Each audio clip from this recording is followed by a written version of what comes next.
For this video, I will be explaining an experiment in which I attempted to lengthen the wingspan of the rufous hummingbirds. It was originally found that my population of hummingbirds had a wingspan of 4 inches and a standard deviation of 0.156. For my experiment, I need to determine what the top 10% of my hummingbird population is going to be.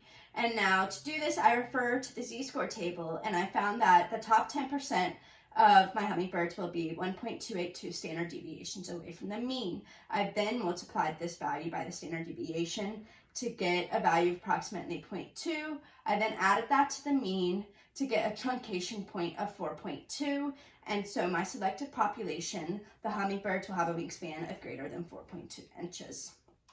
After breeding our top 10%, we found that our original mean was 4 inches, the selected population had an average of 4.239, and my mean of my offspring was 4.16 inches. And from this, we can determine our realized heritability. We first must determine R, which is the difference between my offspring and my original population, which in this case is 0.16.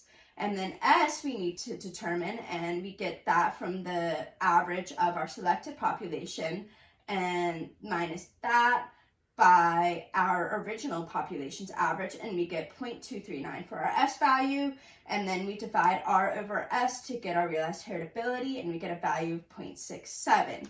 Here's a graph that shows some visualizations that shows that our S value is going to be the difference between our selected population and our original, and then our R value is going to be the difference between our offspring and our original.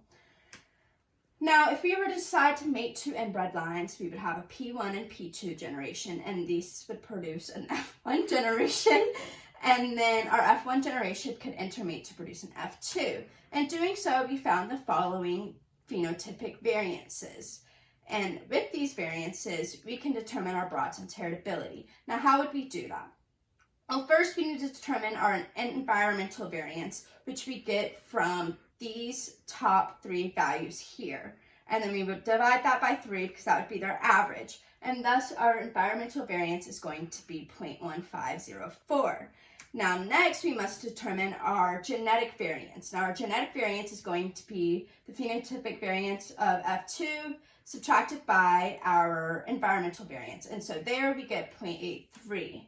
Now to find our broadsense heritability, we need to do our genetic variance and divide that by the phenotypic variance of the F2, and there we are going to get a value of approximately 0.85. Why would my response decrease in later rounds of selection? I would predict that larger wingspans would not be a good mutation for hummingbirds, as it would decrease their ability to flap their wings rapidly, and their larger wingspans may make them more apparent in nature and susceptible to predators.